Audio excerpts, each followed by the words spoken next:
you know what it is? Sometimes as a golf pro, I feel cheeky having a golf lesson. Do you? Yeah. Why? I just feel like I should know how to bloody hit a golf ball. Yeah, but you prove you don't. Yeah, awesome support by them. The day this episode as well was fantastic. But we felt like we would be doing a disservice to our wonderful listeners if we didn't tell the story of JCB Golf and Country Club.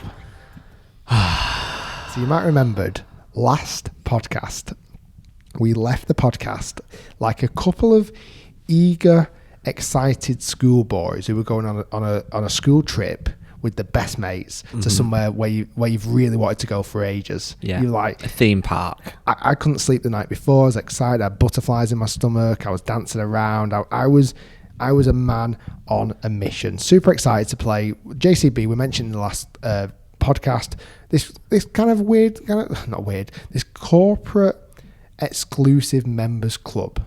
Yes, but we got access to it. It's only 3 years old. We played it off the back tees, and I cannot stress this enough. It was 7,400 yards. I actually think it was longer. I paced it out. I actually think it was longer. I actually think it might have been nearer to 8,000 yards. It was 9,000 yards. To put it into perspective, I'd done almost no walking till I got to the golf course. And after walking the round of golf, with obviously help from our fantastic motor caddies, which made the journey much easier, I'd actually done over 20,000 steps walking around the golf. It's outrageous. And I'd run a 5k that morning as well beforehand, so wow. Imagine you're paying and double it. Wow. But everyone's seen the video by now. Well, most people have. Video went out on Friday. So let's talk about the golf. Because I feel like it would be unfair to just start this podcast and go, we've got Sophie on, let's go. We need to dive into... Well, we had a bet that if I could get within 3 of you had to ring somebody to say... Do you remember we said, if I can get within 3 shots of you, you had to ring up somebody and give them some crap? Okay. I didn't get... I don't know if I got within 3 because I stopped counting. I went that bad. I don't think I did. I actually wanted to stop counting. So I ended up shooting 85. Yeah. My worst break 75 so far. 10 over par. 10 over 75, but a 13 over par score.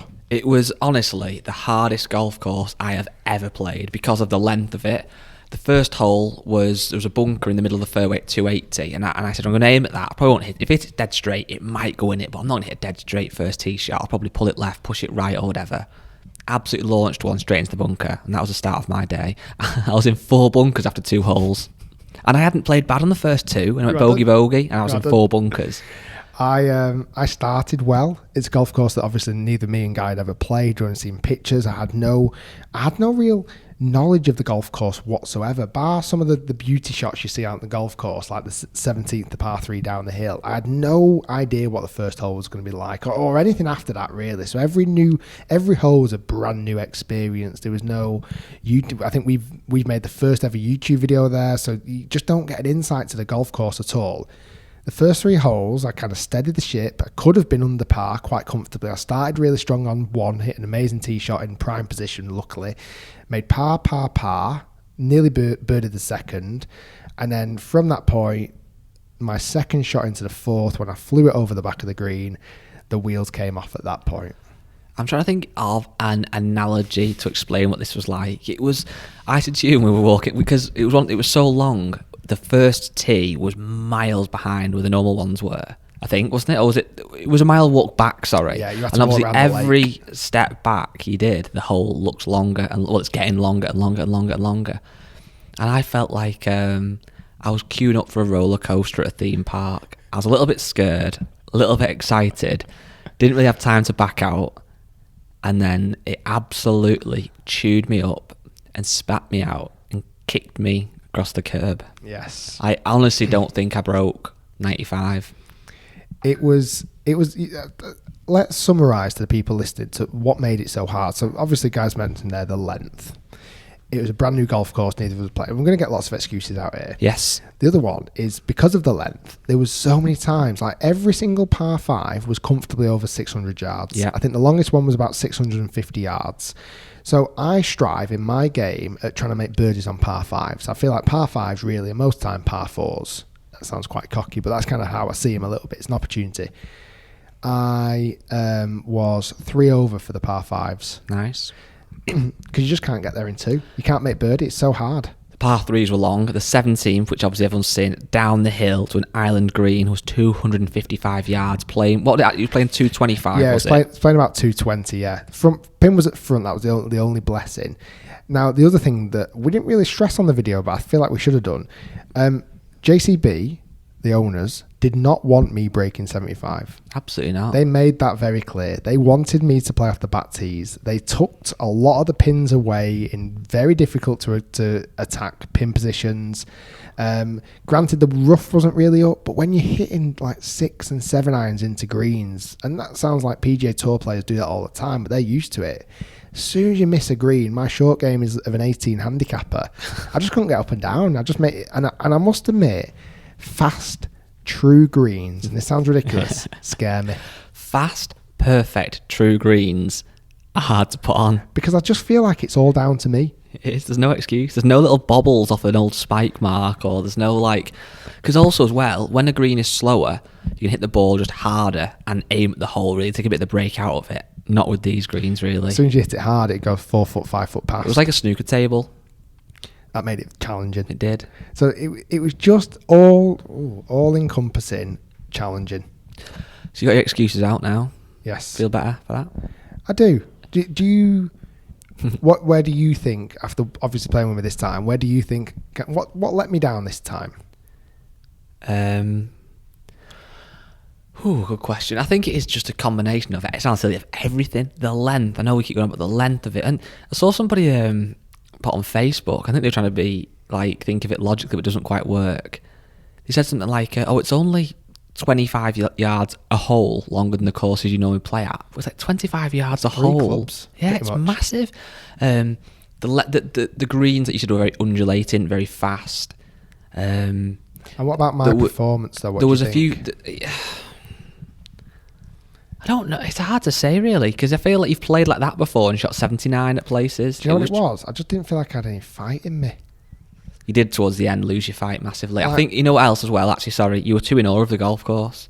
I think part of you, certainly at the start and probably towards the end as well, you were thinking more about how good it looks and stuff than actually trying to get a score.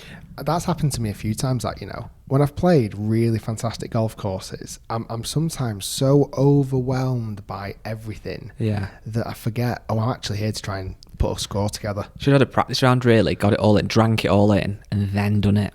Yes. But hindsight is a wonderful thing. Yeah, so wasn't a great experience.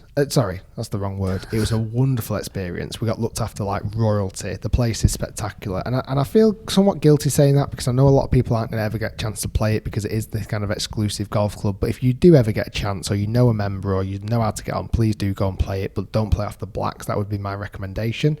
I would expect there to be tour events there in the future. Yes. I would expect there to be a British Masters there or something like Got that vibe in the future. to it. It could definitely host one. I think that's what they've kind of angled it on a little bit as well. So yeah, it was an experience, one that I wish I'd played better at, but that's golf. I came away from it loving the facility and thinking golf, when it's done right, facilities like that are awesome. And I also came away with thinking, I'm done with golf for a while now. Destroyed me. I've got to play again this week. Yeah. And we're not making it any easier. Are we saying where it is? When does this go out? Yeah, because it's today. So today I'm playing Celtic Manor. So home of the 2010 Ryder Cup, where Europe took victory. I'm trying to think who was the kind of standout star there. Probably like a Graham McDowell. No, that was Glenn Eagles. Oh, yeah. It was Graham McDowell, I think, was the kind of standout star for that Ryder Cup. I think both Molinari brothers played in it as well. And now Rick Shiels is going to break 75. Yes, another comfortably over 7,000 yard golf course. I feel maybe, I'm saying this in hindsight, I feel I'm not as weirdly as excited about playing it because I was actually there for the Ryder Cup a couple of days and I really enjoyed being at the Ryder Cup there, and I've actually been at this Celtic Manor quite a few times. Is it Celtic or Celtic? I was Celtic. Isn't it? Yeah. I've been there quite a few times, so it's not like it's going to be a new experience. But I feel like this time round, I know the golf course enough to think I can kind of plot my way a little bit. Yeah, but you're also going to have a 3-hour drive there. Correct. Probably a quick warm-up, straight out. Correct. Now, I don't know who I'm playing with yet, even though we're recording this pre-weekend, so we'll see who guest that turns up. Who knows? But I think it's going to be another good episode. I am also going to have, or I would have had by now, a cheeky golf lesson, which hopefully I need. What's cheeky about it? You know what it is? Sometimes as a golf pro, I feel cheeky having a golf lesson. Do you? Yeah. Why? I just feel like I should know how to bloody hit a golf ball. Yeah, but you prove you don't.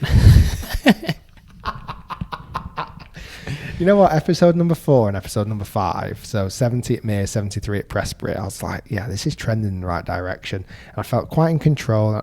But I must admit, in hindsight, when I look back at those rounds, I've not been hitting it that great. So hopefully, by the lesson, I want to work on short game. I need to work on 100 yards, I think, because I'm just so not confident from that range. It's untrue.